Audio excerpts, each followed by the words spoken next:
पुनमक हुंदेगको नुंसीबना हेले हाइना चेले अदुना लाइक नुपा हांदा लेबसिना यामनासु लुना तवेबको दे खितंगा खमलपका तवन होय खमनबा नुंसीबा सिजु लेंगा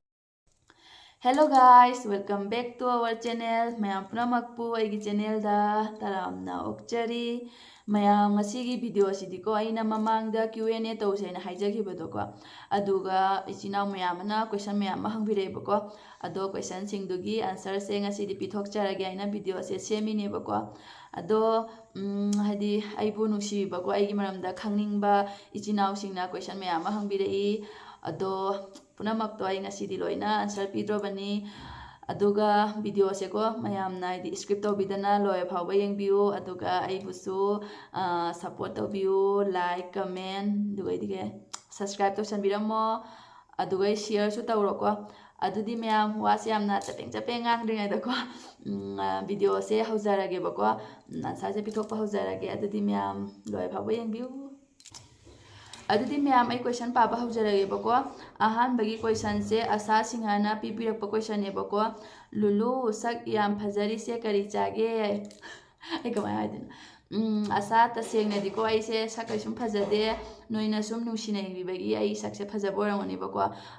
sum nungsina bu yengadi potpuna ma loi phajabani ko adu nungsidana yengadi phajami so dum thibani ado ai ke sum cha de bako chak chai hidang chai cha thai sum apha apha dum chai bako aduni adoga mathangi question dana muko kasar kapalna ko che kasar kapalna pipirak pa question ne bako mangna haiba wow yam phajaye thank you che thagachari question to birak paidam aduga mayam next question dana ko thoi sukhamna pipirak pa question ne bako chahi kaya surage som se aduga lohongbana kayam kuirage adu khangjaninge thoi aigi chahi 23 sure bako aduga aigi lohongbasu chahi ahum surak tore chahi ahum budi pura phadre bako adu chahi ahum changai ne bako aduga next question dana monita blog ko che monita na hangaiba love marriage lo arrange marriage lo aina che ai se love marriage ni akoi bani se nungsinaraga che laga lohongine bako aduga next question dana ko linisi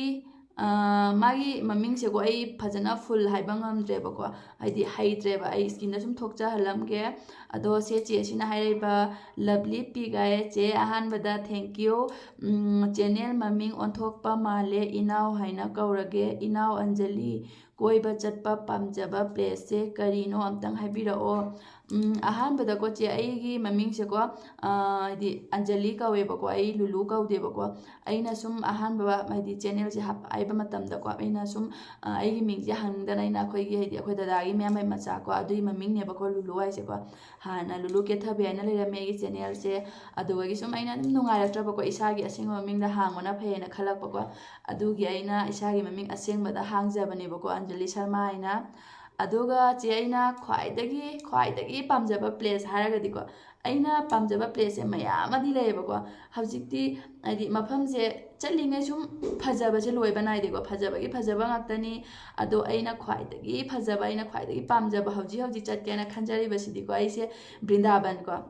da yam chatningi ta sengna haragadi ko aise Radha Krishna se yam pamjei bako yam ningjei bako aduduna aise Brindaban da amtang di chatkena khali amtang chatlaga humni marini ka leira ko mafam duga adi kamai na tawbado phajana yengaga adoidi lai myam su amtang sunaba khoiramaga adoidi Radha Krishna gi darshan su amtang phangningi aduna isoda khairamini bako aise karamatamda Brindaban da koiba phangdino chatpa phangdino aina aduna hawji ki oina di aise hawji ki oina di Brindaban se koiba yamna paami aina khwaidagi place haraga de Brindaban haijaningi bako adu myam next question da mu yengase bako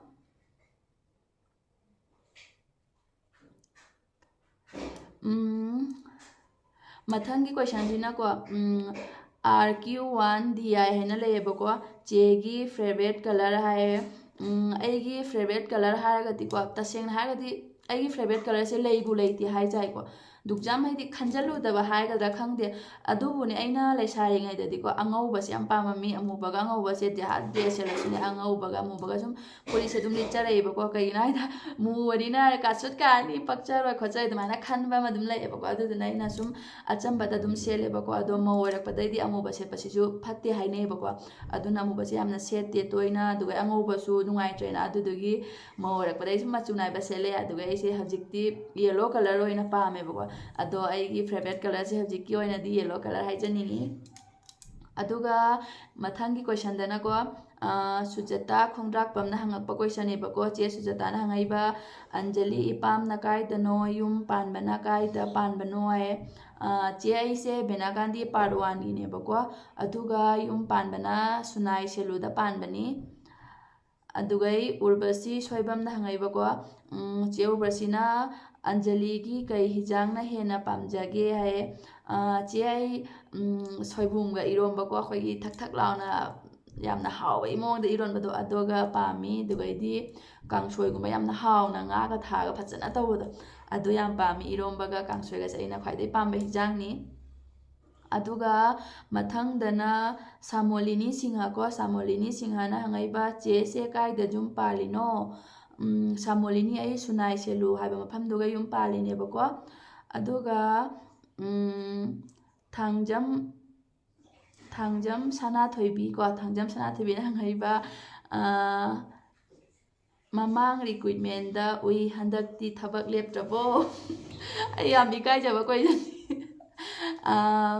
ꯁꯅꯥꯊꯣꯏꯕꯤ ꯑꯩꯁꯦ ꯊꯕꯛ ꯂꯦꯞꯄ ꯊꯥꯗꯣꯛꯑꯦꯕꯀꯣ ꯍꯧꯖꯤꯛꯁꯦ ꯀꯃꯥꯏ ꯍꯥꯏꯅꯤ ꯊꯕꯛꯀꯤ ꯔꯤꯀ꯭ꯔꯨꯏꯠꯃꯦꯟꯒꯤ ꯊꯥꯗꯣꯛꯑꯦ ꯍꯧꯖꯤꯛ ꯆꯥꯛꯈꯨꯝꯂꯣꯝꯗ ꯑꯣꯏꯅ ꯆꯪꯖꯔꯦꯕꯀꯣ ꯑꯗꯨꯅ ꯊꯕꯛ ꯂꯦꯞꯇ꯭ꯔꯦ ꯑꯗꯩ ꯃꯊꯪꯁꯤꯅ ꯂꯩꯃ ꯕ꯭ꯂꯣꯛ ꯍꯥꯏꯅꯀꯣ ꯂꯩꯃ ꯕ꯭ꯂꯣꯛꯅ ꯍꯪꯉꯛꯏꯕ ꯂꯨꯂꯨꯁꯦ ꯅꯣꯛꯄꯗ ꯑꯁꯨꯛ ꯌꯥꯝ ꯅꯨꯡꯁꯤꯔꯤꯁꯦ ꯀꯩꯒꯤꯅꯣ ꯑꯝꯇꯒ ꯅꯣꯛꯀꯦ ꯂꯨꯂꯨ ꯀ꯭ꯂꯥꯁ ꯀꯌꯥ ꯐꯥꯎ ꯇꯝꯒꯦ ꯍꯧꯖꯤꯛꯅ ꯀꯔꯤ ꯍꯣꯠꯅꯕꯤꯔꯤ ꯑꯟꯁꯔ ꯄꯤꯕꯤꯔꯛꯑꯣ ꯄ꯭ꯂꯤꯖ ꯆꯦ ꯑꯩꯕꯨ ꯅꯣꯛꯄꯗ ꯔꯥꯁꯤ ꯂꯩ ꯍꯥꯏꯕꯤꯔꯛꯄꯩꯗꯃꯛꯇ ꯊꯦꯡꯛ ꯌꯨ ꯃꯃꯥꯡꯗꯁꯨ ꯀꯃꯦꯟ ꯑꯃ ꯄꯥꯊꯣꯛꯈꯤꯕꯅꯦꯕꯀꯣ ꯑꯩꯒꯤ ꯌꯥꯁꯦ ꯌꯥꯝ ꯊꯤꯌꯦ ꯑꯗꯣ ꯆꯦꯅ ꯑꯃꯨꯛ ꯐꯖꯩ ꯍꯥꯏꯕꯤꯔꯛꯑꯦ ꯑꯗꯣ ꯑꯩꯁꯦꯀꯣ ꯀ꯭ꯂꯥꯁꯁꯦ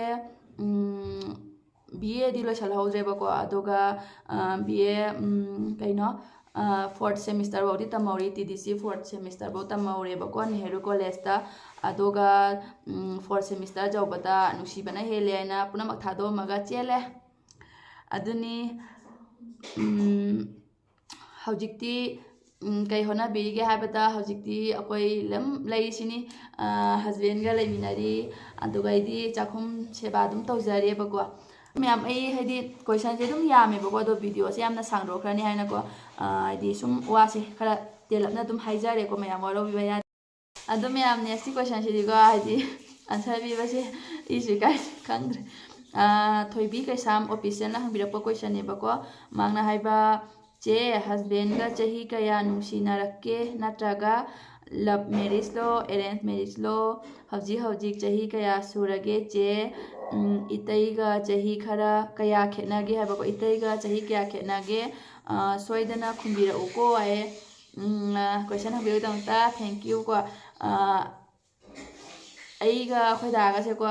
chahi ani makha chahi ahum dumaina koinarakpane bako aduga koinaraga luhongbani ado akhoi ani gi se ko arrange ni su hai yani duga love marriage ni su hai ba yai bako kagino ai da akhoi ni se di pakhang leisabi haunaraga propose taunara nusinarapado nate bako ahan singna haidi yanaraga ahan sing haidi moi jungi mina su dum khange bako aingonda sum pam kona dum taw bako aduga akhoi da gi machanupi do manga taroga ai akhoi da khangna he bane bako aduga ai nusinarabani aduga ai cheli ne ba ado aiga aigi chahi digo 23 sure mamang dum hai bu anam na su chahi dum hangai ko ado aigi chahi se 23 pura sure ado aiga akhoi daga chahi se dum haidi chahi jamna khenawari na te ko chahi 13 khene aiga akhoi daga aingondagi akhoi dana chahi 13 halle ba ko ado aduni